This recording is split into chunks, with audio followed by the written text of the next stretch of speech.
मेहनत का फल। रामू किसान एक छोटे से गांव में रहता था। वह बहुत मेहनती था और अपने खेतों को संतान की तरह संभालता था। लेकिन कई सालों से उसके खेत में अच्छी फसल नहीं हो रही थी। कभी सूखा पड़ जाता तो कभी बारिश ज्यादा हो जाती। इससे रामू बहुत परेशान रहने लगा। एक दिन उसने गांव के सबसे बुजुर्ग किसान दादू काका से सलाह ली।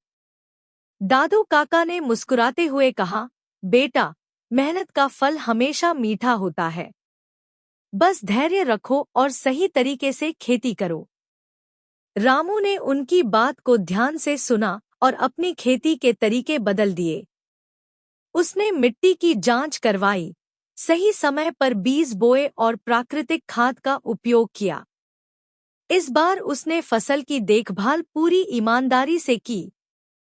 कुछ महीनों बाद जब फसल तैयार हुई तो रामू की आंखों में खुशी के आंसू आ गए। इस बार उसकी फसल लहलहा रही थी। गांव के सभी लोग उसकी मेहनत की तारीफ करने लगे। रामू को उस दिन